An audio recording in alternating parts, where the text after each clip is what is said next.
getting into winter, the water temperature is dropping, and we come into the point of acclimation. It's going to take about 5 minutes to acclimate. And during acclimation, you may feel pain in your head, your face. That's the hardest part about cold water swimming, is the acclimation. It's the cold.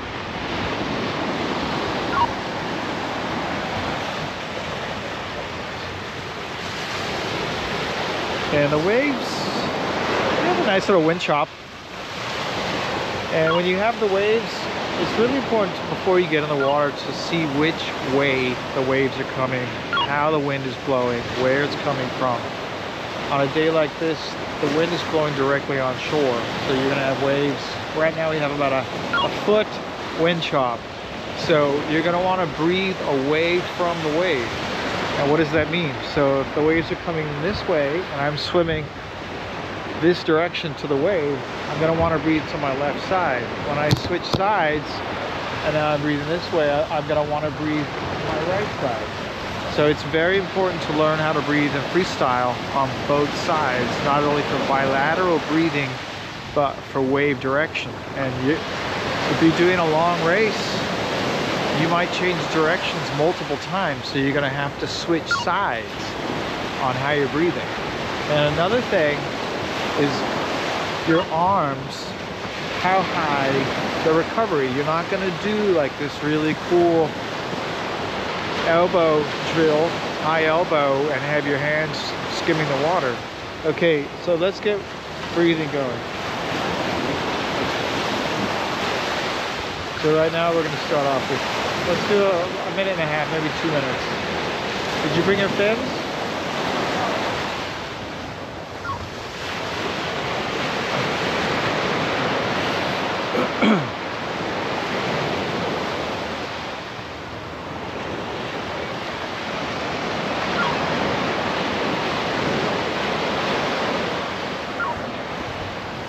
So we're still working on the acclimation.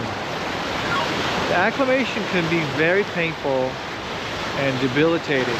So you really have to do acclimation where you can stand up, or somewhere you can hold on to so you don't float away if you need to get out. Try to work through the pain by breathing. Focus on the breathing. Don't focus on the pain. The pain will go away, but some people can't handle it and they get out, and then you stop swimming. You don't need to stop swimming in the wintertime. You have to acclimate and learn how to acclimate. You can do it slowly. You can get in the water and spend a minute and then try again another day, spend 5 minutes in the water. The pain will go away, and then it's just like swimming in regular water that's warm. Now we're wearing wetsuits, and with a wetsuit you can go a considerably longer period of time than if you didn't have a wetsuit. Without a wetsuit you could probably swim half an hour right now. I believe the water's about 58 degrees.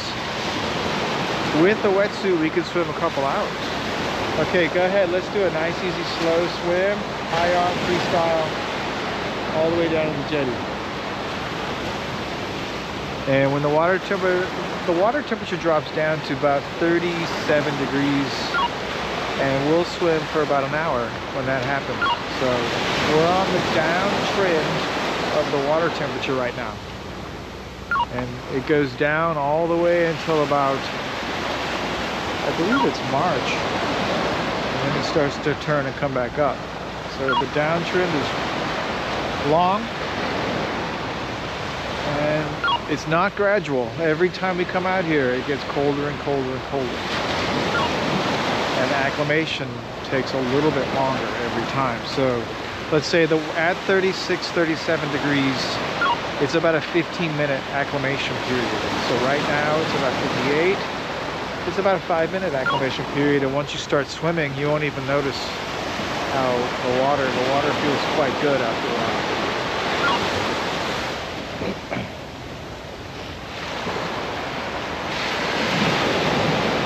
Air temperature right now is 48 degrees and the water temperature is 58 degrees. So That's a 10-degree difference is quite large. So when you get out of the water, you're going to be warm from the water, and you're gonna get cold really fast. So it's important to have your changing gear ready before you get in the water. Have a big jacket, something to get out of your wetsuit, get out of your bathing suit, get into your warm gear immediately.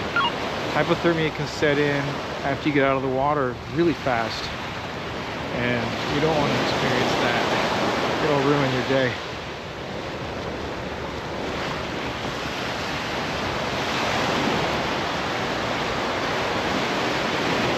And also you can have, what I have is I have a thermos with hot water.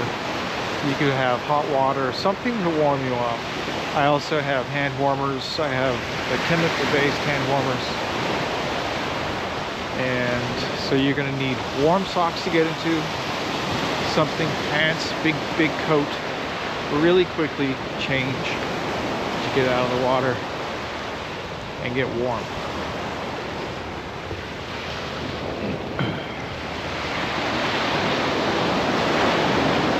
Hat.